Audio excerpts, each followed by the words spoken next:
Fala galera, sejam bem-vindos ao Futeboleiros Podcast, mais um episódio, hoje o terceiro episódio dessa série nossa. Agradecer a todos que estão aí se inscrevendo no nosso canal, visitando o nosso perfil. Tá bombando, hein? Tá começando a bombar e a gente gosta disso aí, que vai toda vez crescendo aí, YouTube, Instagram, TikTok. Obrigado mesmo por você estar apoiando esse nosso projeto aí. Futeboleiros Podcast hoje com dois convidados especiais, mas antes vamos agradecer aos nossos patrocinadores, aos nossos apoiadores também, tá? Primeiro agradecer ao Leitecast RP, obrigado mesmo esse estúdio lindo que vocês estão vendo, faz parte também do Leitecast RP, sigam o canal lá no YouTube que tá muito bom, várias entrevistas muito boas aí, toda semana também a gente tá vendo lá entrevistas ótimas, tá? Sigam, Leitecast RP. Agradecer também ao Polpa da Família, aqui ó, já tem metade do suco aqui, já estamos tomando suco do Polpa da Família, tá? Você que tá em casa aí, pode levar para tua casa, não vai se arrepender, tá? Polpa da Família. E hoje, falando um pouco dos nossos convidados, tá? Nicolas, hoje diretor executivo da AME, tá? Hoje o Nicolas presente aí para falar um pouco desse campeonato, várias novidades vem contar pra gente, e Marcelo hoje observador do Atlético Paranaense, foi treinador também, já foi treinador no campeonato da AME e vai contar um pouco dessa história de como que chegou até o Atlético Paranaense hoje observador. Obrigado pela presença de vocês. Nicolas, se apresenta aí pro pessoal aí. Obrigado pela presença. Nilton, obrigado. Leitecast, tudo bem? O Marcelo tá aqui, já, como você acabou de falar, já foi treinador. Você apresenta o pessoal te conhecer aí um pouco. Obrigado, Nilton. Obrigado a todos que estão ouvindo aí, todo mundo. Tá, então, minha história, brevemente, foi resumida a isso. Eu já fui também treinador da AME. Sou de Araçatuba, né? Ali onde eu também tenho o campeonato da AME. Fui para Curitiba, comecei tarde no futebol, posso dizer assim um pouco. Voltei para Rio Preto ali, fui treinador do JK, rodei alguns outros projetos também. Fui para Curitiba novamente para trabalhar no Coritiba Futebol Clube. E agora estou representando o Atlético Paranaense ali com muito feliz, muito dedicado ali, com muita, né, para buscar novos talentos aí. E o Marcelo, começou esse ano? Esse ano que você foi pro Atlético? Como que foi isso aí? Foi esse ano. Começo do ano eu tive o convite lá do Assunção, da diretoria, todo mundo lá. E a gente aceitou e tá lá, né, com eles ali, trabalhando firme. Ah, fechado. Nicolás, e você, cara? Eu joguei na AME na época do teu pai, joguei acho que quase todos os subs antes de ir embora aí também, mas conta um pouquinho, teu pai, infelizmente, cara, eu acho que não tinha alguém que falasse alguma coisa mal do seu pai, porque era uma ótima pessoa, infelizmente aconteceu na época do Covid aí, você teve que retornar, conta essa história pra gente aí, pra assumir esse papel. Meu pai começou o campeonato em 2005, na época existia a Copa Rio Preto, e a Copa Rio Preto era feita, todos os jogos eram feitos em Rio Preto. E ele com uma proposta diferente, de fazer os jogos nas regiões, não só na região de Rio Preto, como na região nas cidades vizinhas. E foi dando certo, foi se encaixando. E hoje esse semestre agora faz 20 anos de existência da AME. Nesses 20 anos, você assumiu então... Então eu assumi, meu pai morreu em 2021. Então já tem 4 anos aí. Tava no final da pandemia, né? Você tava na Irlanda, era isso? Eu tava morando na Irlanda e na minha família, meu irmão é filósofo, minha madrasta trabalhava com outras coisas e ninguém da família trabalhava com futebol. Eu já não tava mais trabalhando com futebol, mas tava totalmente fora, não sabia o que estava acontecendo, mas quando aconteceu eu estava no Brasil, eu estava de férias, e aí meu pai faleceu, e alguns árbitros, alguns treinadores vieram, conversou comigo, falou, Nico, às vezes se você não participar, se você não entrar, vai sobrar para pessoas sim, que não são da área, não está envolvida. Cara, você sabe como é que funciona, você já foi treinador, você já foi jogador, você já foi dono de equipe, então não tem alguém que tá mais pro lado da AME que você. E aí eu resolvi topar essa parada aí. Entendi. Ô Marcelo, hoje o processo para chegar até um clube grande, tem gente que acha que é muito complicado. Eu até brinco que na nossa época, minha, do Nicolas, aí não tinha tanta avaliação como tem hoje. Acho que toda semana você vê uma escolinha fazendo avaliação. Esse processo ele começa por você, como observador? Isso. Como que é o início? A gente começa a fazer parcerias com os projetos, né? Cada vez mais os clubes estão olhando para essa profissão com bastante carinho. A gente visita os clubes, visita os clubes menores, visita os projetos, vamos nos jogos, tudo. E começa por aí. A gente começa a observar os talentos ali no básico, até a gente tem um tempo de observação, a gente fala, tá madurando a observação, até a gente fazer o convite pro menino. Então, hoje você vê assim, o que é o mais fácil? É direto com o clube? Por exemplo, hoje a gente está no Tanabi, aí tem Mirassol, ou você acha que é mais fácil o projeto? Por exemplo, a escola. É uma escola de futebol como o Desportivo, como outras que temos aí em Rio Preto e região.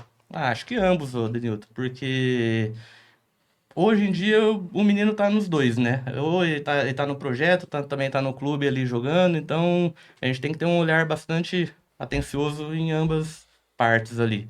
Tanto por exemplo, você deu o exemplo do Tanabi, como do Desportivo. Então a gente faz bem essa mescla, essa junção de observação mesmo. E hoje eu acho que até o Nicolas pode falar bem, amanhã recomeça, né, o AMI Campo aí, né, o segundo semestre a gente começa amanhã. São quantos jogos, Nicolas, aí? Cara, amanhã vai ter em torno de mais de 50 jogos. São mais ou menos uns de 18 a 20 campos simultâneos. E cada campo vai ter uma média de 2 a 3 jogos. Então vai dar mais ou menos isso. E a gente calculando aí 20 jogos aí, a gente tem praticamente aí 400 aí, 500 atletas atuando aí para ser observado. Na região só você, Marcelo? Tá eu e o Léo. E a gente tá dividindo ali a região aqui no interior de São Paulo, né? Ele fica mais ali voltado para Marília, Lins, Bauru, e eu para a parte de Rio Preto, Ribeirão também. Mas assim, nada impede dele vir aqui. Às vezes eu preciso de um apoio aqui, ele vem aqui comigo, às vezes ele precisa de um apoio lá, por um campeonato muito grande, tem bastante jogos assim, a gente sempre, é que nem a gente fala, né? É melhor 4 olhos do que 2. Então o clube às vezes faz essa dobra aí para estar cobrindo pro projeto, a competição por Certo. todo. Ô Nicolas, agora voltando lá quando você começou, o que você achou quando, o primeiro ano seu como diretor da AME, qual que é o principal desafio ali que você falou, cara, eu achei que era mais fácil quando meu pai fazia, ou alguma coisa assim que você enfrentou? Cara, o maior desafio, primeiro foi fazer de uma forma diferente, agir de uma forma diferente, como meu pai fazia. Porque eu não tenho as mesmas qualidades, todas as qualidades que ele tinha, e ele tinha muito aquele jeito de conversar com todo mundo, brincar com todo mundo. E eu já não tenho mais, eu também tenho essa parte, mas não é uma qualidade tão forte quanto a dele. Então essa foi o maior ponto, e para mim assim, foi difícil porque, cara, o pessoal já tava com 15 anos acostumado com ele, e eu precisei ter muita briga, muito conflito para desacostumar com quem já tava no torneio desde a época dele a ter a minha característica, ter a minha forma, o meu jeito de fazer. Sim, a gente, para quem não sabe, tá, pessoal, o Desportivo Rio Preto, ele participa da Copa AME, eu como diretor também, técnico do Desportivo Rio Preto, nós temos também várias conversas, eu e o Nicolas aí, de tanto arrancar rabo, quanto também para tentar melhorar. Porque, Nicolas, acho que até a gente conversou sobre isso, hoje não sei se até o Marcelo sabe disso também, mas eu acho que é o maior campeonato do Brasil em questão de atletas, quantidade de atletas e séries, é isso?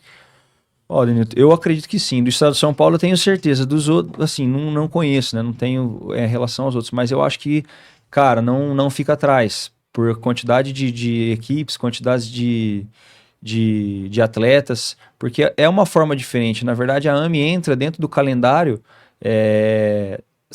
anual da equipe, né? Não é um calendário de copinha, que são torneios de férias. É o dia a dia mesmo. Entendi. Ô, Marcelo, aí nesse caso, o Nicolas ele trabalha com no campo, sub-10, 12, 14 e o 16. E hoje tem o 18, né, Nicolas? Também é o 18. sub-18. Ali hoje, qual que seria o principal que o clube hoje pede pra você? Tem algum sub que é primordial pra levar pra lá? Então, Denilson, eu sempre falo que o futebol é que nem um funil, né? Eu acho assim, quanto mais novo, o funil é um pouco mais largo. Então, não que seja fácil, mas assim, é um pouco menos difícil de você encaixar um atleta no clube, quanto mais novo. vai ficando mais velho, o funil vai apertando, porque os clubes podem alojar dentro, então meio que a captação fica nível Brasil mesmo, porque já pode alojar, porque no mais novo aí tem que mudar a família, ou a família tem que mandar alguém, meio que fica um pouco mais, não fácil, mas menos difícil dessa abordagem, dessa observação.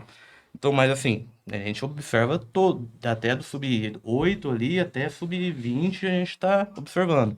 E a AME com certeza é um celeiro muito grande, porque a gente tem vários exemplos ali que saiu de jogadores que jogou a AME.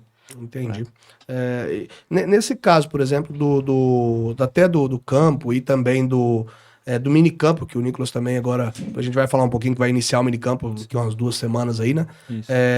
Hoje, como você vê esse reduzido? Porque no Paulista, hoje, sub-11 e 12, por exemplo, reduziu um pouco, 13 e o 14 já liberaram para campo.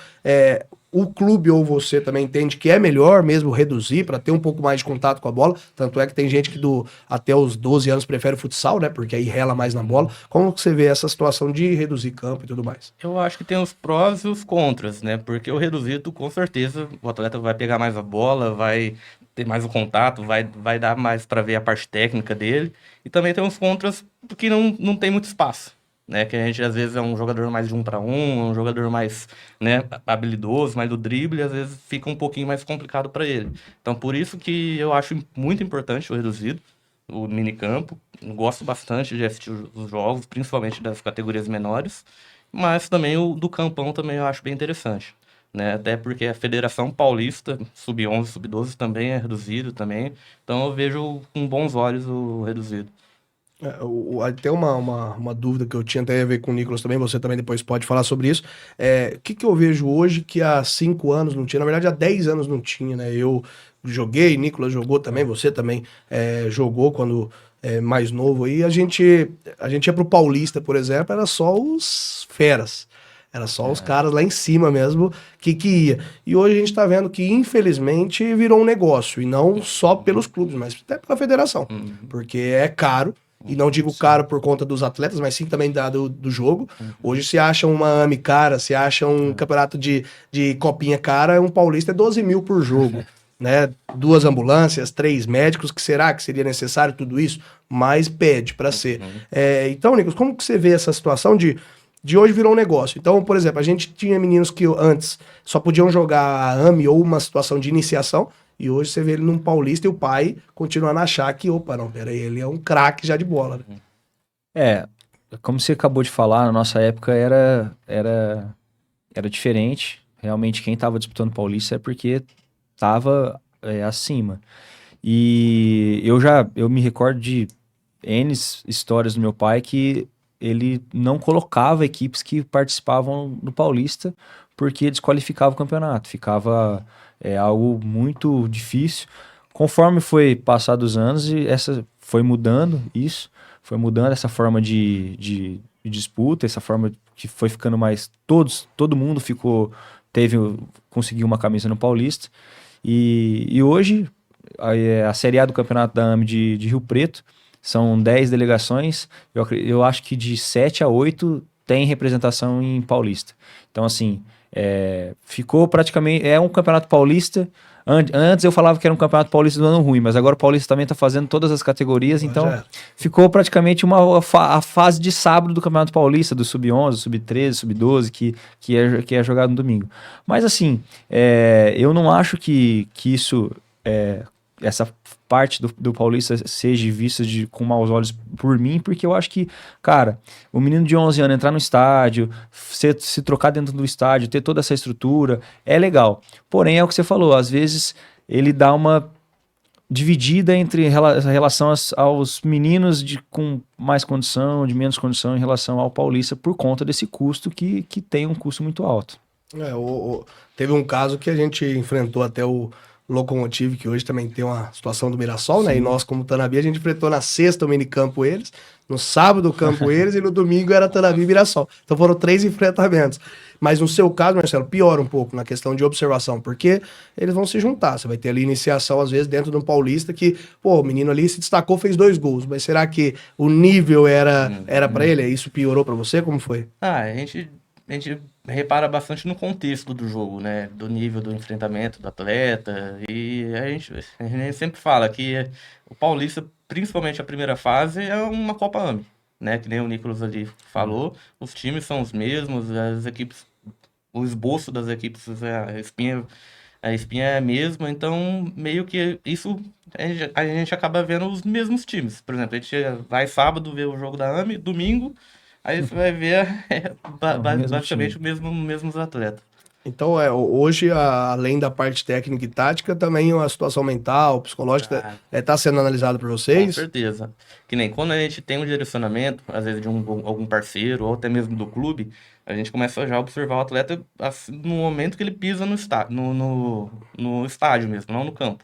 Porque tem a parte comportamental, como que ele se porta diante das pessoas, como que ele se porta nas redes sociais, isso é muito importante também, que às vezes as pessoas não dão como que eu posso falar, não dão a importância necessária, mas rede social hoje é o cartão postal hoje do atleta, né? Então é muito importante.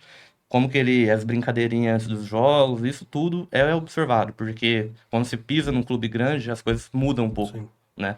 Então, é tática, técnica, com certeza, mas o comportamento é bem importante mesmo. sim. O Nicolas, a gente viu muita das vezes muito organizador vindo para cá, para Rio Preto, querendo fazer um campeonato, aí chega aqui, faz um campeonato dá 5 times, aí outro dá 6 times, e tentando às vezes vir para poder entrar em Rio Preto, que é gigantesco. O que você acha que é o diferencial? Você acha que foi por causa do tempo mesmo que desde o teu pai está a AME aqui? O que você acha que é o diferencial mesmo da AME estar em Rio Preto e região? Cara, eu acho, com toda certeza existe uma grande parte da tradição, que é algo que carrega em Rio Preto. Porém, a forma que a gente faz o campeonato em relação a jogos todo sábado, já está dentro do calendário das equipes, eu acho que é algo que também trabalha o diferencial. Porque assim, eu vou dar um exemplo quando a gente vai para outras regiões. Quando a gente vai para outras regiões, a gente cruza com muitos problemas lá. Às vezes problemas de logística, às vezes problemas de tipo, o pessoal não está acostumado com o calendário cheio, muitos lugares, pessoal, a gente só joga uma vez por mês, jogar 3, 4 vezes por mês é muita coisa. Então a gente cruza com outros problemas e a gente vai se adequando naqueles problemas. E essa parte da tradição da AME, por já existir há 20 anos, ela já está enquadrada dentro das equipes. Então eu acho que isso, dentro de Rio Preto, é o maior diferencial. Mas eu acho que para a AME em relação a outras regiões, é porque a gente tenta. Eu sempre falo que a AME é um campeonato que é o custo-benefício. Ele não é aquele campeonato que vai ser um campeonato absurdo de caro, e também não vai ser o de graça que normalmente as prefeituras fazem. Então a gente tenta chegar na qualidade do maior custo-benefício, que seja do mais caro, que seja um exemplo do Campeonato Paulista. Ontem, por exemplo, a gente fez uma final da Copa dos Campeões no distrito com iluminação, uma entrada com abertura com luz, bem bacana. E a gente não deixa de chegar, de fazer com qualidade a arbitragem, a organização e assim por diante. Então a gente tenta chegar o mais próximo daquele que é caro, daquele que é bom, com um custo-benefício legal. Entendi. E sobre isso aí de ir para outras regiões, hoje é São José do Rio Preto, Araçatuba? A gente tem em Rio Preto, Araçatuba, na região de Taquaritinga ali, Ribeirão, e normalmente a gente faz uma vez por ano, a gente faz em Bauru também. A gente já fez campeonatos na região de Bauru. Bauru, Marília, ali naquela região. Certo. O que até uma conversa que a gente já teve sobre isso, em questão de, hoje é até a Série D, né, em São José do Rio Preto. A ideia é manter até a Série D, diminuir, aumentar. O que é a ideia pro campo, por exemplo? A gente é em 5 séries no campo. No campo, em Rio Preto, eu acho que a gente consegue aumentar um pouco, porém, já tá, assim, todo mundo já conhece. Então, a gente gostaria de planos futuros de ir para mais regiões, conhecer mais regiões. Aí, semana retrasada, semana passada, não lembro agora, a gente visitou a região de Ribeirão, que é uma região que a gente tinha algumas equipes, mas não todas. E assim, o pessoal gostou da ideia. Provavelmente o ano que vem a gente vai fazer uma sede em Ribeirão e uma sede em Taquaritinga, em lugar, por mais que são próximos, mas duas chaves diferentes. Então, assim, é bem legal, cara, a AME chegando em outras regiões, porque a gente valoriza todas as regiões, porque quando a gente junta tudo, quando a gente faz a Copa dos Campeões, a gente vê qual região tá mais qualificada, qual região tá, o que precisa uma região ganhar da outra, e assim, um aprendendo com o outro. Então, às vezes, essa parte de ter uma camisa no Paulista, em algumas regiões isso não tinha. Como a AME chegou lá e a gente viu o pessoal veio disputar alguma Copa dos Campeões aqui, conversou com algumas outras equipes, o pessoal já começou a observar, falou, pô, aqui na nossa região tem o clube tal, que a gente pode fazer essa proposta. E cada vez foi dando mais certo e as coisas foram acontecendo. Legal. E aí a gente vê, Marcela, como o Nicolas falou sobre as outras regiões, você fica nessa região daqui, e uma pergunta que teve, até de uma pessoa no Instagram mandou pra gente, sobre a questão de observação. Perguntei pra vocês, falou que o funil vai aumentando. Mas é pedido pelo Atlético, por exemplo, a gente tem o Mirassol numa Série A, a gente tem o Novo Horizontino numa Série B. Você também faz essa observação dos atletas já profissionais para uma possível compra, alguma coisa? Ou só fica restrito à base e aí tem outros? Não, gente, é exclusivo da base. Ali do profissional e já tem o mercado, o setor de mercado do profissional. Então, o que a gente faz, assim, a gente costuma até o sub-17. O sub-20 já pertence já ao setor do profissional, então já é uma outra equipe, já tudo mais, que faz. Mas, assim, vamos colocar, até o sub-17 a gente acompanha no Horizontino, acompanha o Mirassol, mesmo estando hoje o Mirassol no Horizontino ali no mesmo, vamos se dizer assim, na mesma série, no mesmo patamar do Atlético, a gente costuma ver certinho também, porque às vezes é interessante também para os outros clubes fazer uma parceria com o Atlético, ceder o atleta, vender o atleta, então a gente sempre está no nosso radar, esses atletas. O que eu tô vendo também, acho que vocês devem concordar, os pais e os atletas estão tipo assim, vamos pro Atlético, porque o Mirassol e o Novo Horizontino ainda não é grande. Rapaz, nós estamos falando de um clube de Série A, nós estamos falando de um clube de Série B, só que eu acho que o Mirassol em si, ele também dá margem para isso, porque você vai hoje num Bahia, por exemplo, lá na Bahia, visitar o clube, o CT, ou ver a base, você não entra fácil, igual que você consegue aqui visitar. Então, eu acho que essa situação de ser muito fácil, por ser um clube do interior, um clube que veio de baixo, dá acesso a falar, opa, não, é um clube médio-pequeno, ele não é grande, né?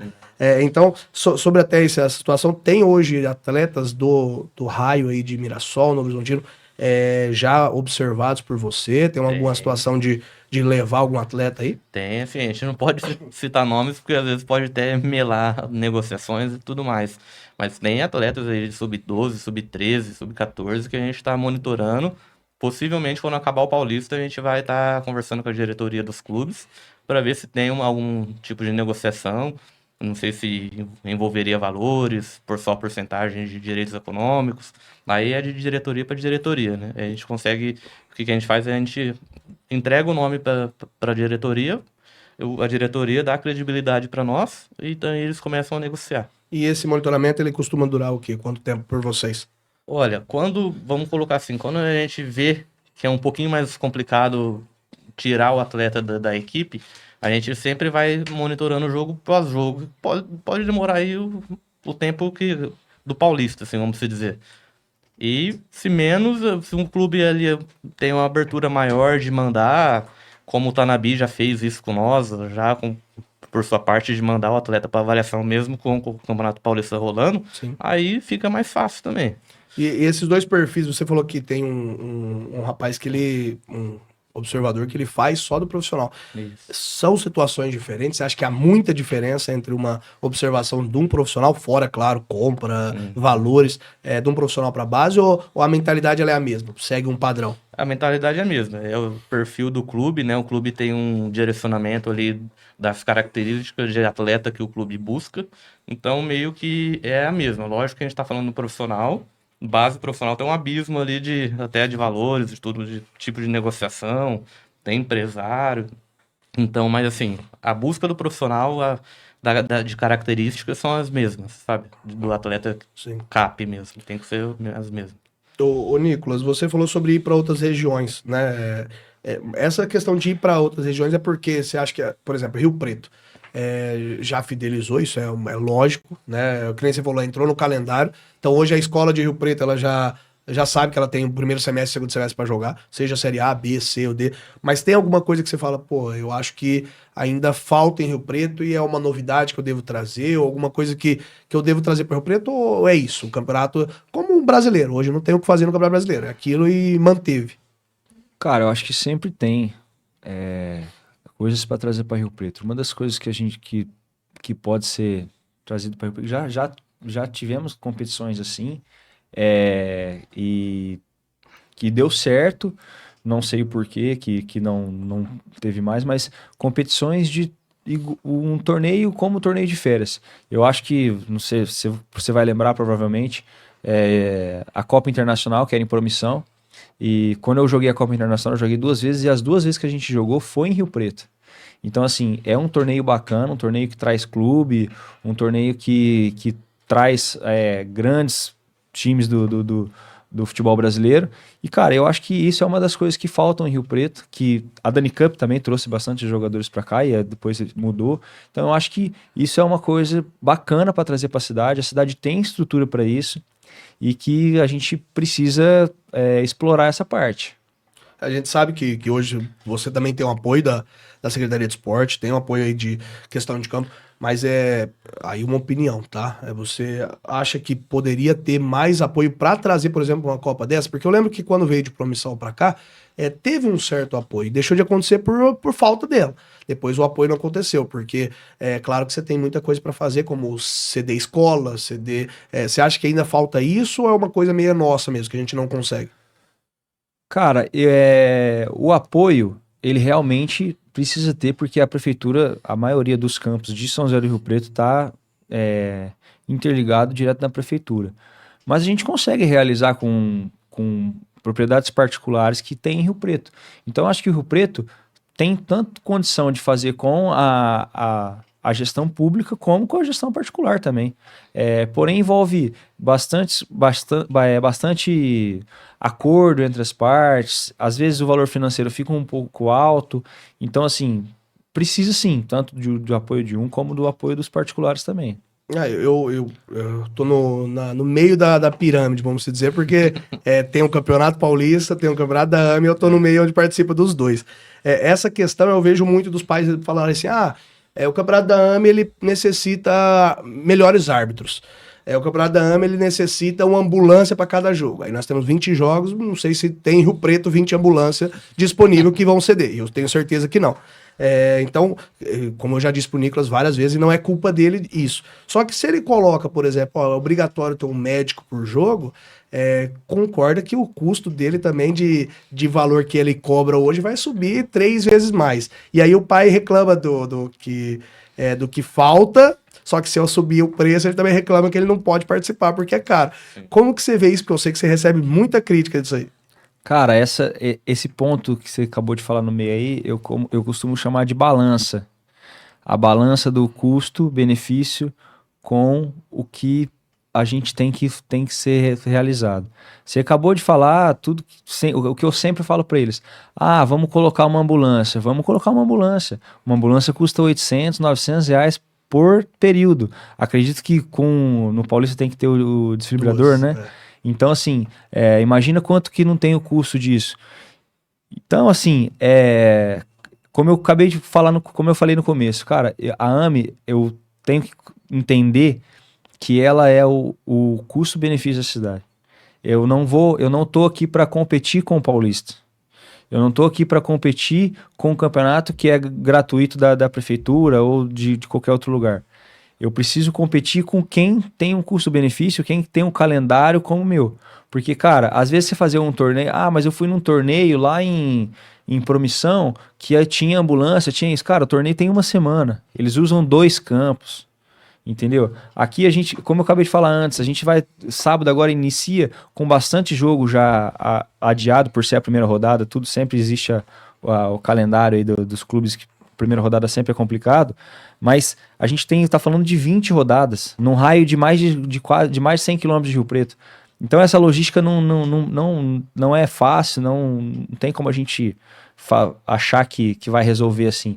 Trazer problema, eu costumo falar bastante isso também, trazer problema todo mundo traz, mas quem conseguir trazer o problema junto com a solução, aí a gente vai discutir. Porque, tem que ter isso. Mesma coisa que a gente fala no Paulista. O Paulista tem que ter torcida. Tá, e aí, como é que a gente vai trazer a torcida pro Paulista? Porque, o estádio fica muito cheio e com pouco pai. Tá, mas como que a gente vai trazer o público para isso? Eu acho que isso é primordial. O que você falou, trazer às vezes uma solução, às vezes uma ideia, alguma Exato. coisa, acho que seria a melhor opção. Falar um pouquinho com vocês agora, tá? Primeiro agradecer novamente vocês aí presentes nesse terceiro episódio do podcast, tá? Sigam muito lá, se inscrevam no canal Futeboleiros Podcast, se inscreva no canal também do Leitecast RP, tá? A gente tá numa parceria incrível aí, que se Deus quiser, por muito e longos tempos aí, se inscreva no canal, porque a gente precisa aí do apoio de vocês. Agradecer demais, Polpa da Família, muito obrigado pela parceria, tá? Tamo junto aí, e Naê, obrigado mesmo pela parceria, que também vamos levar junto aí pra muito mais, tá? Quero agradecer também, tá? Além da Polpa da Família, quero agradecer aí, ó, o Nicolas já vai tomar um gole do Polpa da Família, que é bom, aí. Já tomei 2 copos, Aí, já é ó, o terceiro copo. Já tá falando que é bom, aí, tá vendo? Eu falei pra você que ia ser ótimo trazer isso aqui pra eles. E lembrando que Polpa da Família é polpa, tá, gente? Você pega lá, coloca lá rapidinho no liquidificador, faz seu suco, faz teu mousse, faz o que você quiser aí com a Polpa da Família, pra poder utilizar aí no seu final de semana e pra família inteira. Obrigado a todos aí. De novo, se inscreva no nosso canal, Instagram, TikTok, estamos presentes em todas as redes sociais aí. Voltando, Marcelo, só uma dúvida que eu tive aqui sua questão de ser treinador. Você acha que qual que foi a principal diferença entre... porque eu lembro que quando a gente se enfrentava, você falava, marca aquele ali. Você já conhecia as equipes, você gostava dessa questão de treinamento, sabia que... Então qual que é a principal diferença de às vezes observar um adversário e eu agora observar jogadores pontuais, individuais? Tem alguma diferença? Eu sempre falo que quando você é treinador, você imagina você olhando um jogo com aquela câmera aberta, lá em cima, né? Você tem que olhar a movimentação, parte tática e tudo mais, né? Quando você passa a ser observador, você começa a observar os atletas em específico, sabe? Individualmente. Então essa eu acho que é a principal diferença. Mas assim, nós que gosta de estar no meio, a gente, mesmo sendo um treinador, você também estudava o adversário, você também acabava estudando as características de todos os atletas que você tinha, né? Quanto mais vai subir no nível, mais você vai querendo saber mais sobre o seu adversário. Então, meio que, basicamente, foi essa a maior diferença. Treinador, você olha num todo, né? Na parte tática, os 11, movimentação, 4-4-2, etc. E observador, você é mais pontual. Hoje, que nem hoje, quando eu tô assistindo um jogo hoje, eu tenho dificuldade já de assistir o jogo no todo. Eu já vou de um em um atleta olhando individualmente para, né, até para fazer relatório e tudo mais. Mas hoje o maior desafio para você, por exemplo, que a gente sabe, o Atlético hoje, a estrutura, eu joguei no Atlético Paranaense, sei, desde lá do CT do Caju, o Arena. Hoje, o que é o principal desafio para vocês? Você acha que é a concorrência contra clubes como o Palmeiras, como o Red Bull Bragantino, que vem forte aí para a questão da base, ou até uma situação de carência do futebol brasileiro da base também? O que você acha que foi o primordial, que está sendo uma maior dificuldade hoje? Eu em específico, eu vou falar por mim que estou aqui no interior de São Paulo, minha maior dificuldade é a distância, um pouco que pega. Porque ali para você fazer a logística com o pai, porque tem pai que ele não liga se o filho tá no Atlético, se tá no Mirassol, se tá no Novo Horizontino, se tá na Ferroviária, que são times daqui da região. Então, para ele, muitas das vezes é mais fácil, mais cômodo o filho tá aqui perto. Então, aí entra o meu papel, de mostrar a estrutura do Atlético, mostrar os benefícios de estar no Atlético, mostrar toda... O CT lá, você já teve lá, você sabe que é sacanagem. Então, a arena mais moderna do Brasil hoje que tem é a Arena da Baixada. Então, essa acho que é meu maior desafio é a questão de logística da distância mesmo de Curitiba. Sim. E falando sobre equipes, ô Nicolas, eu lembro quando eu joguei, acho que, se eu não me engano, a última AMI na época do teu pai, foi quando ele trouxe a situação de clubes para dentro da AME. Então eu era do América, então os meninos que não eram convocados de ano ruim pro Paulista, eles vinham e jogavam contra o Mirassol, que também fazia isso, o Rio Preto. Hoje você tem parcerias, por exemplo, é claro que você tem com o Desportivo, que é Tarabi, e por aí vai, mas hoje você tem parcerias com clubes profissionais para trazer observadores. Como que é essa logística com os clubes? Denilton, cara, em relação a observadores, a gente tem bastante contato, tem bastante conhecimento em relação a isso. Porém, cara, como eu falei antes, a logística da AME é complicada. Como eu posso passar pro Marcelo, eu vou convidar o Marcelo. Marcelo, tem como vir pra cá, assistir alguns jogos da AME. Só que aí, qual é o jogo que eu vou indicar pro Marcelo? Tenho mais de 20, cara. Às vezes a gente tem em Rio Preto, tem um complexo do distrito com 3 campos, aí ali já fica um pouco mais fácil, que ele já consegue ver mais jogos de uma vez ali. Porém, é um pouco complicado em relação a isso. Mas a gente sempre tem abertura. Eu vou dar um exemplo agora que a gente conseguiu no Mirassol, inclusive pelo Cabrita, que, cara, me conhece desde a época que eu jogava. E um ser humano ímpar que conseguiu pra gente que todos os campeões da Copa dos Campeões vão assistir um treino do profissional do Mirassol.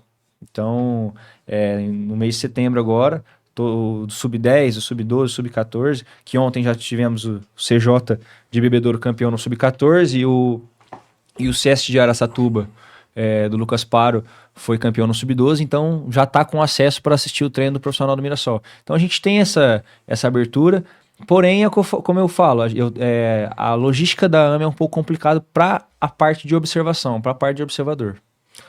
Uma ideia agora, tá? Sim. Depois você vê se põe em prática ou não. Mas, eu até falei com você uma vez, em vez da gente ter 4 séries, como A, B, C, D e E, agora a 5ª divisão, e eu vi que você até mudou o nome para não ficar, eu jogo Série A, Série B. Porque, por exemplo, a gente vai jogar a Série A e C. Então a C a gente colocou os Sub-11 e 13, né? Que são os anos ruins, vamos dizer assim.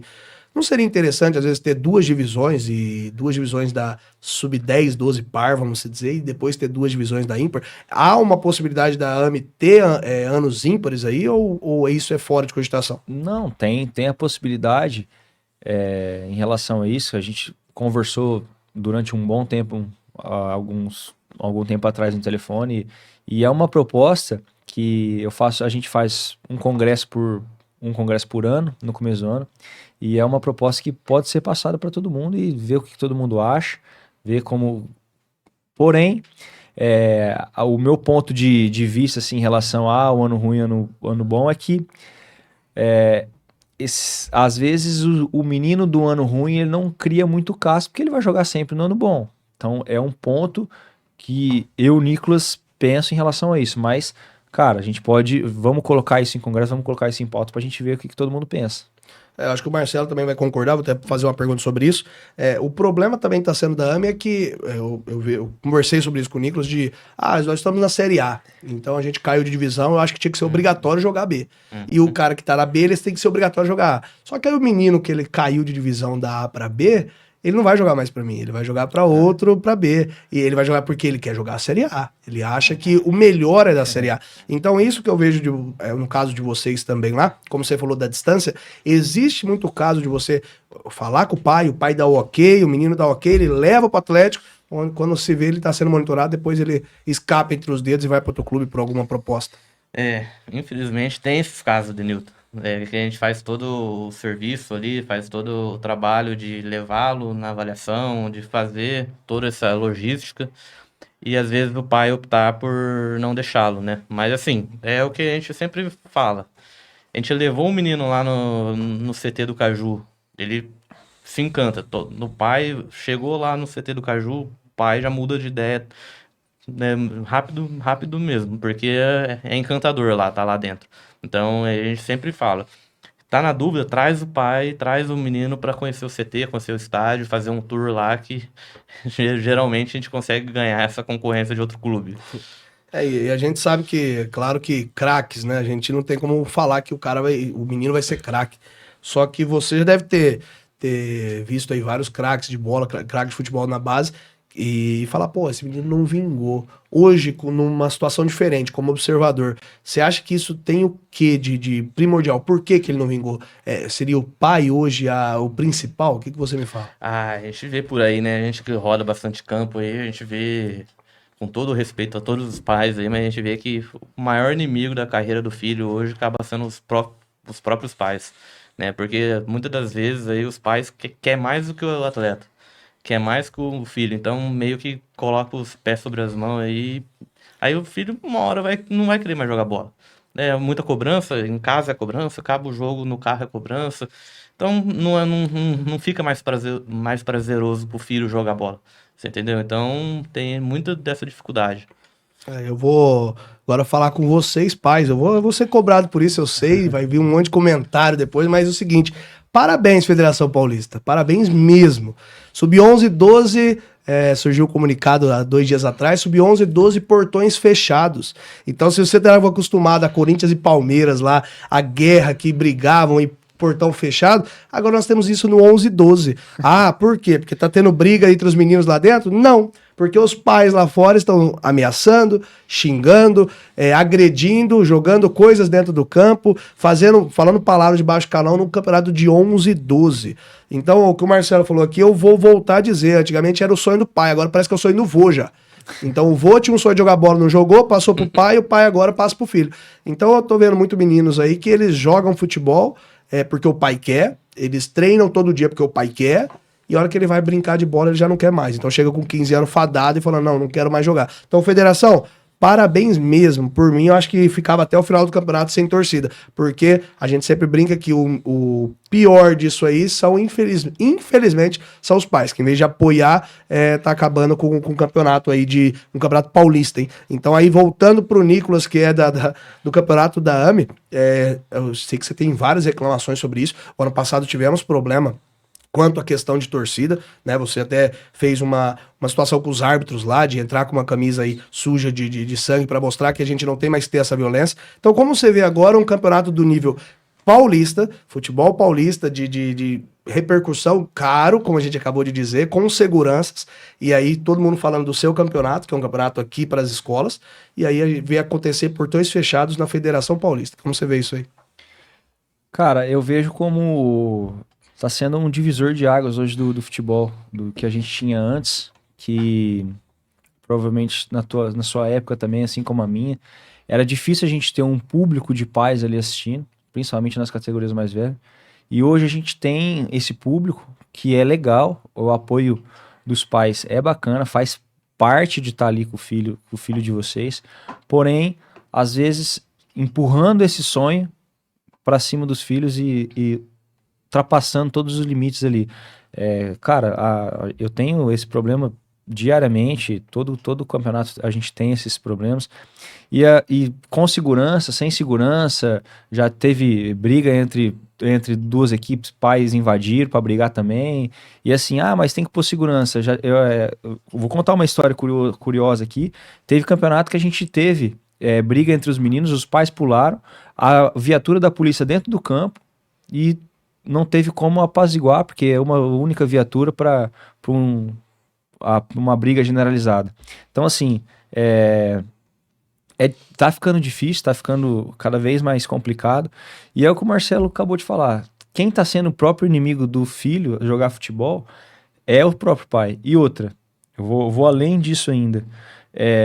Cara, tira totalmente o intuito do que você levou o seu filho lá, que é praticar um esporte, socializar e assim por diante.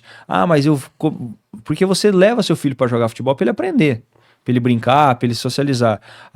Com o tempo você vai vendo que ele tem mais qualidade, que ele tem uma qualidade que é legal, que ele pode ser, não que ele vai ser. Existe um abismo ainda para ele chegar lá no futebol profissional, mas pode ser que ele vire um jogador profissional. Só desse pode na cabeça dos pais hoje eles já quer depositar todas as fichas, gastar. Eu costumo brincar que tem pai que gasta uma faculdade de medicina em cima do filho em relação ao futebol. Então, assim, isso vai trazendo cada vez mais responsabilidade, cada vez vai tirando o gosto dele de estar ali, porque, jogar futebol é legal com os amigos, mas será que ir numa fisioterapia, será que fazer um negócio ali sabe, para um menino de 11 anos, um treino numa academia, algo assim, que muita gente vê os profissionais fazendo, mas eles vivem daquilo, eles trabalham para aquilo. E eu já falei isso em outros lugares também, e vamos pensar assim, em relação aos jogadores que a gente tem. Cara, os maiores jogadores que a gente tem são jogadores assim, Ronaldo, Ronaldinho, que levam aquilo com naturalidade, sem pressão, sem nada. O Romarinho, que é da nossa região aqui, qual que é a pressão que ele tinha para cavar uma bola numa final de Libertadores? Ou seja, ele nem sabia a dimensão de quem era ele ali naquela situação. Então, se a gente dá esse espaço para eles, eu acho que... Porque o futebol em si só já se cobra muito. Então, se a gente jogar mais pressão externa, aí é muito mais... A chance dele não gostar mais daquilo é muito grande. Essa questão de segurança, a gente faz um campeonato interno lá também dentro do esportivo, e aí sempre perguntam isso, a segurança tal, tanto da AME quanto dos campeonatos. Aí eu brinco que é o seguinte, você vai lá em Barretão, no rodeio, com 60 mil pessoas, você não vê 100 segurança, deve ter uns 40. Iria aguentar 40 segurança, 60 mil pessoas? É a mesma coisa que eu acho do futebol. Uma viatura ele consegue? Como você disse, às vezes lá dentro, acredito que tenha que ter, às vezes, uma situação mais para cada um, claro, porque acho que inibe algumas coisas. Mas esse inibir não tá nem dos atletas mais, é lá fora. É uma coisa lá fora. E aí, Marcelo, até contando uma história para você até comentar sobre isso, eu tinha um menino, você falou sobre o sonho, teve um menino que a gente levou para uma avaliação, e o menino ia viajar com a gente, né? O pai ia ficar aqui, a gente ia levar, e ele tinha 11 anos. A mãe foi se despedir, a mãe falou assim pro menino, vai lá, filho, muda a história da tua família. Imagina. Eu olhei pra ele e falei, gente, 11 anos, imagina o fardo que esse menino vai carregar com 11 anos de achar que tem que mudar a família. E você vê muito isso, Marcelo? É o que a gente mais vê, infelizmente. Hoje é complicado, que nem só completando o assunto. Aí o pai reclama muitas das vezes que o filho não rende no jogo, mas assim, durante a semana ele tem o projeto onde ele joga, ele tem o time que ele joga o Paulista, aí já foi 2 treinos. Faz personal, joga quadra, não sei, deve ter outra natação, outra coisa, aí chega na semana, que jeito que vai render? Então é que nem o Nicolas falou, é muito sobrecarga, e não consegue, né? Muitas das vezes. Na nossa programação semanal, a gente costuma colocar sexta-feira, eu coloco assim, ó, ser criança. Nossa. E não é nem folga, é ser criança, porque é o que você falou. O menino, ele treina segunda com o clube, aí ele treina na escola, ele treina um personal para físico, aí ele treina um personal para... Aí sabe o que ele vai precisar? Um psicólogo, pai. Com certeza. Então, no caso, é claro que o Nicolas... e aí, eu acho que o Nicolas pode responder dessa forma também, porque não é ONG. Você vive disso, você tem as questões dos árbitros também, mas aí voltando para essa situação, essa relação de muitos jogos, muitos atletas, como que está sendo a conversa com os árbitros, com a organização que você tem, para ter essa melhoria? Porque a gente vê que a maior reclamação hoje do seu campeonato seria a questão dos árbitros. Como você vê isso? Cara, a relação dos árbitros, todo campeonato a gente faz uma reciclagem, atualização das regras, inclusive a gente já enviou para eles essa relação dos 8 segundos aí da regra nova agora em relação ao goleiro. Então assim, a gente está sempre atualizando, mas como eu falo em relação à logística. Cara, se a gente tivesse 2 campos só, a gente teria uma qualidade de árbitro impecável. Mas a gente tem, por sábado, mais de 30, 40 campos. Então, assim, fica um pouco... 30, 40 campos, eu tô falando mais de 120 profissionais. Então, é a mesma coisa que uma escolinha. Você dá treino é uma coisa. Se precisar de 40 professor, eu tenho certeza que a qualidade em alguns lugares vai cair muito. Então, assim, não tô aqui para falar que a minha arbitragem é a melhor do interior de São Paulo. Porém, cara, a arbitragem nossa, você sabe disso, que muitos árbitros que apitam a AME de final de semana, no sábado, apitam Paulista também no domingo. Então, assim, a gente tem qualidade, só que a gente também tem a relação de logística de ter muita quantidade a gente precisar de muita gente trabalhando. Aí vem a pergunta também da galera. Perguntaram para você hoje, mais ou menos, quantos árbitros federados aí você tem no quadro? Ó, na região de Rio Preto, acredito que a gente tem uns de 7 a 8 federados. Na região de Araçatuba a gente tem menos, acho que são uns 2, 3 só que são federados que fazem os jogos. Porém, quando começa no segundo semestre, a gente consegue mais dos árbitros federados. Porque no primeiro semestre tem sub-15, sub-17 que conflita com o campeonato da AMA, que é no sábado cedo. Agora uma dica também, foi uma dica de alguém, tá? Da galera aqui, sobre a questão como o Paulista faz. Na quinta-feira a gente recebe a escala dos árbitros. Eu sei que você ali pela correria tem uma situação onde você envia pra gente os jogos. Será que não conseguiria às vezes colocar já a escala de árbitros? Eu vou dizer por quê. Esse curso que você faz, eu falei com você aquele dia, eu acho que ele tinha que ser aberto para todos verem. Então, um vídeo lá, para todo mundo saber que esses árbitros têm o curso. Porque, claro, cai só em você. É a mesma coisa que você falou. Eu tenho o desportivo. Se um professor meu der um treino ruim, eles vêm em quem? Não era um professor que ele tava no mau dia ou alguma coisa. Ele veio, Denilton, esse professor teu é ruim. Então, no caso teu, Nicolas, a AME, os árbitros são ruins. É isso que a gente, infelizmente, mais escuta, como no Paulista também, tá? Porque os pais, graças a Deus, por estarem no Paulista, estão vendo também que não é só na AME, no Paulista tem muito. Então, sobre isso, essa escala, é você que faz? Cara, a gente tem no meu escritório, a gente tem um pessoal que a gente trabalha junto e não é eu só que faço sozinho. Então a gente é em 2, 3 que faz essa parte de escala. E essa parte de escala é enviado, como você acabou de falar do Paulista, é enviado na quinta. A gente envia normalmente na quarta-feira. Então a gente envia na quarta-feira a escala para eles já sabem de onde eles vão, como funciona. Não dá pra gente fazer todo sábado porque os árbitros, assim como qualquer outro lugar, eu acho que a federação, se eu não me engano, tem acho que um grupo só de 10 que são árbitros mesmo de profissão. Sim. Mas 99% dos árbitros do Brasil inteiro são árbitros são como posso falar, é um dinheiro a mais que eles fazem ali, não é a profissão deles.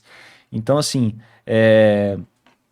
não dá pra gente exigir que eles façam N coisas, N cursos, sendo que aquilo não é uma profissão deles. Aquilo simplesmente um trabalho de final de semana. E não é a AME que é assim. Isso é no Brasil inteiro. É o Paulista, qualquer outro campeonato. Futebol da Série A, os árbitros não são profissionais. Exato. E teve uma dica aqui do pessoal também da galera, e eu vou te repassar para depois perguntar a pergunta polêmica pro Marcelo, mas antes pra gente continuar na arbitragem, só para terminar também, a dica que foi dada foi o seguinte, eu acho que você já faz isso de colocar pelo menos um quadro mais experiente na Série A, né? Seria uma intenção, por exemplo, vamos supor que a maioria dos jogos hoje da AME, eu tô vendo que estão sendo transmitidos. Então, um exemplo, foi a dica que foi dada. Se você mostra o erro pra você, não seria interessante aquele árbitro, como eu acho que você já puniu alguns no passado, ele ter uma geladeira, ou ele ir pra uma série C ou D, assim como faz a Federação Paulista? Cara, a gente tem, normalmente quando existe esses erros, vou ser bem sincero, entre os próprios árbitros já acontece algo assim... porque existe, como você acabou de falar, existe a vaidade entre eles e eu realmente faço essa separação. Porém, e quando acontece isso, é um prato de mão cheia para aqueles que estão fazendo os jogos de outras séries. Então, aquilo ali vai no nosso grupo. Pode ter certeza absoluta que vai no nosso grupo. Inclusive, teve um lance de uma semifinal que, cara, aquilo... rodou nos grupos, e aí fica aquela, lá o fulano que é amigo do Nicolas. Então, existe. E a gente faz isso no curso. Quando eu pego durante o semestre, eu pego vários lances e jogo esses lances no curso que a gente vai fazer. Porque, cara, nada melhor do que você ter um lance que é do seu ambiente. Por mais que, mas foi o Denilton que é amigo meu que errou, mas, cara, não tem problema. Eu falo isso pra todo mundo. Eles não gostam, às vezes, que eu coloco o lance de um ou outro que errou, mas eu falo, cara, isso não tem problema. Isso mostra que todo mundo aqui precisa aprender. E é dessa forma que eu levo, e é assim que vou continuar fazendo, porque eu acho bacana eles terem essa... e a arbitragem é um pouco complicado, porque eles precisam ter um nível de autoridade lá dentro com alguns, só que eles têm que entender que eles precisam aprender. Nós temos também, e aí não só falando da arbitragem, mas também temos comissões aí que xingamentos na beira do campo, situações de agressões ou então pelo menos umas ameaças dentro de campo. Eu vi que você puniu ano passado aí algumas pessoas disso e acho que deveria continuar acontecendo. Marcelo, pergunta polêmica agora. Na verdade, eu até deixei pro final para você porque acho que é a maior pergunta que fazem, pelo menos pra gente, quando vai ter uma observação. Altura e perfil é o que precisa, é o fundamental pro atleta? Vamos lá. Não é o fundamental, é importante, com certeza, né? Porque hoje o futebol moderno tá cada vez mais perfil, né? Por exemplo, se chegar um atleta hoje só para você ver de cara, ele não tiver perfil, ele, infelizmente, ele já tá um passo atrás. Mas, assim, nada que na técnica ele não possa suprir, nada que... Lá no Atlético a gente tem 4 vertentes que a gente costuma levar para a parte de observação. Que é a parte técnica, que é um atleta não for técnico, infelizmente não tem como jogar, né? Chama TDVP. O que é? T é de técnico, D de denso. Um atleta denso. O que é um atleta denso dentro do campo? Um atleta que tá no ataque, tá na defesa, tá em todos os lugares do campo, atleta, sabe, potente. Isso é uma parte muito, muito forte mesmo que a gente tem. A parte do V é vertical, um atleta que joga para frente, não tem nada de jogar para o lado, para trás, sempre verticalidade. E o P de protagonista, que é o principal, atleta que vai aparecer no jogo. Ah, ele é zagueiro, mas como zagueiro, com certeza todo mundo tá falando dele no jogo. Ah, ele é goleiro, todo mundo tá falando dele no jogo. Essa é a parte que o atleta, o protagonista, que ele sempre quer aparecer no jogo. Isso é muito importante. Essas são as 4 vertentes. E lógico que a força, a altura, o futebol mundial tá pedindo isso. Infelizmente não pode correr muito. Mas a gente vê ainda jogadores com estatura mais baixa, mais franzina jogando ainda, né? Isso não é uma regra, mas sim uma ajuda, né? Sim. E hoje, para esse atleta ele continuar a observação e monitoramento, ele tem que passar uma semana lá com vocês, e aí, sendo aprovado, como um exemplo, vai um menino de 14 anos que hoje já pode alojar.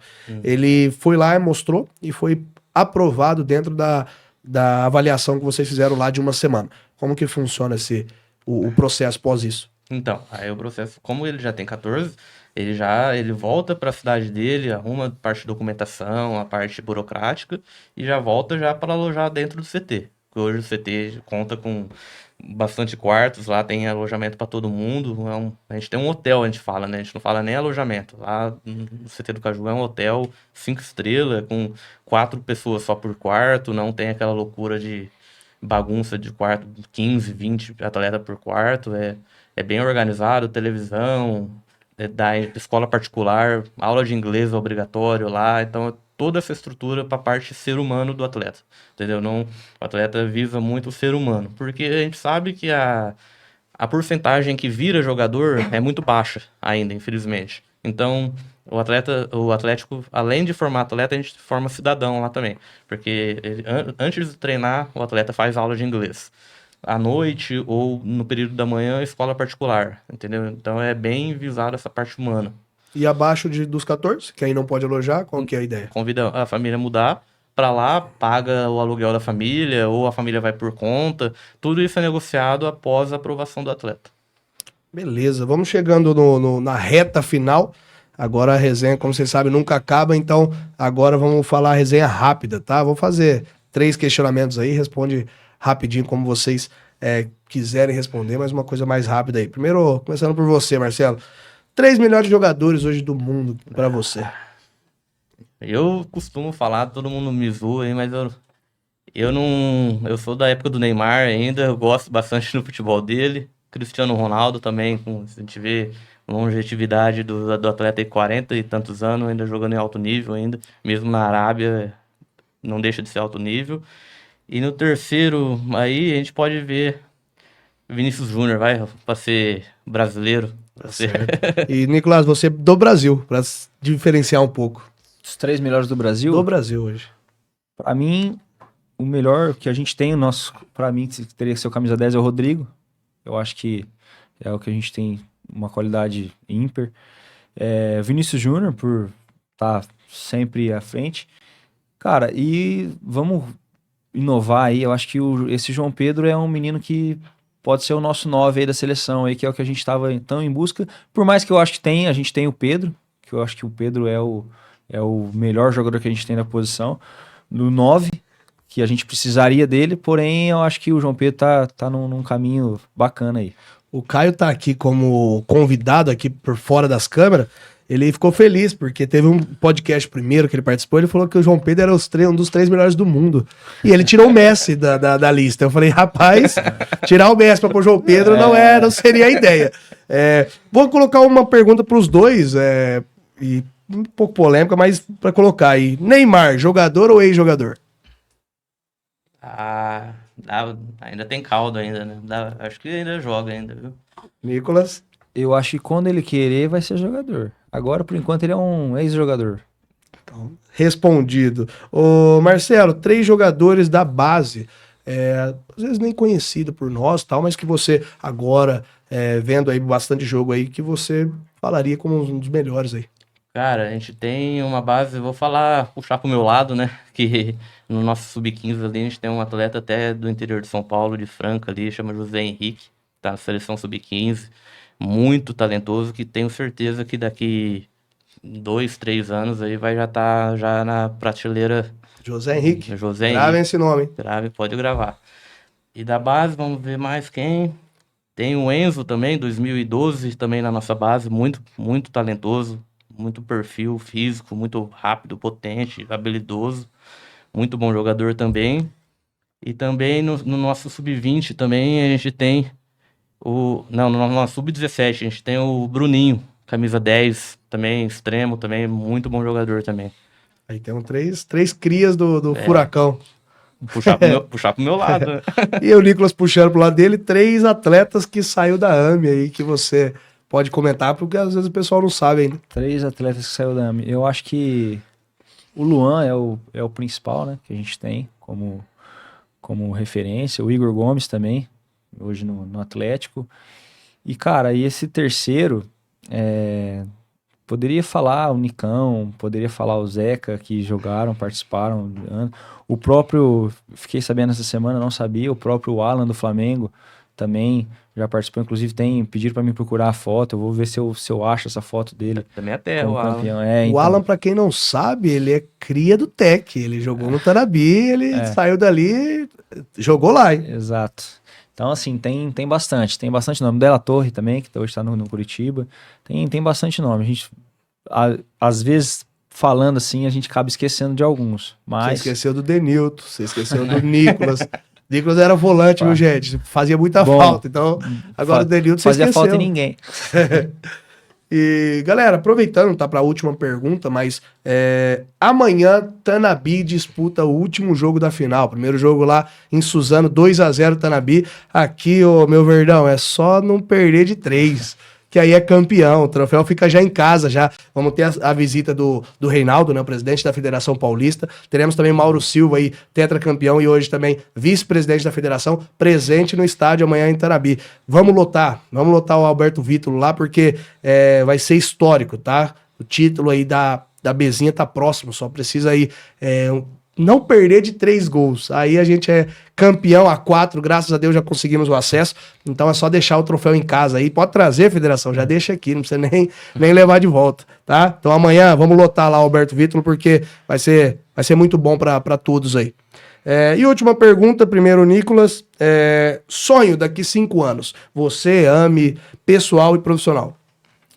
Cara, eu acho que o maior sonho, assim, que eu tenho hoje na AME seria a gente conseguir fazer algumas exceções em São Paulo, mas ter a AME em todas as regiões e fazer com que aquilo seja prazeroso para todas as crianças de forma mais didática e lúdica possível para todos. Beleza aí, Marcelo, parece uma pergunta meia bomba, mas eu acho que é até um processo. Eu lembro do Enzo. O Enzo é um treinador hoje do Grêmio, ele era observador e aí ele virou treinador do Grêmio. Túlio foi observador daqui da Ferroviária, do Novo Horizontino, e hoje treinador do Bahia. Você, observador ou treinador? Cara, o treinador corre na veia forte. Mas, assim, a gente respeita o processo de tudo. O observador está sendo uma experiência muito legal, muito interessante, de muito aprendizado. Mas a parte de treinador, vestiário, tudo é o que corre na veia de verdade mesmo. Eu brinco, acho que eu conversei com algumas pessoas já também. Eu hoje, apresentador, host, né? Agora me ensinaram essa palavra umas semanas aí, eu tenho que falar sempre. Host do podcast, dono da escola, coordenador, mas treinador, parece que corre, né? Parece que é o que... Não dá pra sair. É o que a gente quer. Cara, quero agradecer vocês, mesmo de coração pela presença. Terceiro episódio, eu falo que esses primeiros episódios vão ficar marcados aí, porque se Deus quiser, vai muito longe isso aí. A gente vai ter que voltar lá atrás para ver as entrevistas. Nicolás, você tem seu tempo aí para falar, agradecer, fica à vontade aí no seu espaço. Agradecer você, Denilton, ao pessoal do Leitcast aí do podcast, porque a gente realmente precisa desse espaço e essa abertura é legal. Quanto mais, eu costumo falar que quanto mais a gente mostra a nossa opinião, quanto mais a gente mostra o que a gente pensa, a gente vai mudar mais pessoas. Eu acho que mais a gente falando dessas situações dos pais, essas coisas acontecendo, pode ser que um dia lá na frente a gente mude assim, bacana mesmo, para que isso tenha cada vez mais melhoria em relação ao futebol. Marcelo, você agora tem espaço aí para agradecer, falar como você deseja aí. Agradeço todo mundo aí, todo mundo tá nos ouvindo e nos assistindo. A você, Denilton, por ceder esse espaço, né, pra gente estar apresentando o nosso trabalho, porque muitas das vezes as pessoas acham, ele é oleiro, às vezes não sabe nem qual é o papel do oleiro, qual que é o processo, como que é feito a seleção, como que não é feito. Então a gente fica muito feliz aí pelo espaço de estar apresentando, né, me coloco à disposição aí nas redes sociais para estar, né, com os parceiros, fazendo parceria com projetos, clubes, para a gente estar estreitando aí para dando oportunidade para os futuros talentos aí. E eu, antes de agradecer a todos, eu venho primeiro colocar como a federação falou, tá, galera? Tem uma frase sobre essa questão da torcida que é o seguinte: mas os bons vão ser penalizados pelos ruins, porque é portão fechado? Sim, porque os bons podem mudar os ruins. Então, se os pais aí estão vendo os outros pais xingando, maltratando, se vocês começarem a falar, gente, calma, são crianças, aí acho que a gente consegue mudar a arquibancada. Hoje a gente não tá tendo que mudar o campo, e sim a arquibancada. Então, vamos começar a olhar um pouquinho por esse lado, tá? E aí agradecer, cara, agradecer ao Marcelo, agradecer ao Nicolas, obrigado mesmo pela presença, tá? Falar de futebol é muito bom, eu sempre falo que a resenha nunca acaba por isso, que ela sai daqui, ela vai para outros lugares, tá? Marcelo hoje vai estar presente lá no Desportivo Rio Preto, como observador hoje, para fazer a avaliação, junto com o Daniel Sabino do Bahia, tá? Então hoje teremos 2 clubes lá observando os atletas. Agradecer, tá, a todos que prestigiaram o Futeboleiros Podcast, obrigado mesmo, continua se inscrevendo, continua aumentando lá, porque é isso aqui que a gente precisa, ter vocês um pouco mais com a gente aqui na resenha. Leitcast, muito obrigado, Leitcast RP. Se inscrevam no canal, se inscrevam em todas as redes sociais, porque tá junto com a gente, tá? Então, sempre que caminhando junto com a gente precisa também de vocês. Polpa da família, tamo junto. Inaê, muito obrigado pela parceria de sempre aí e tamo junto, tá? Obrigado a todos, que Deus acompanhe vocês e que a gente esteja aí numa resenha que ela nunca acaba. Obrigado pra todos. Fui!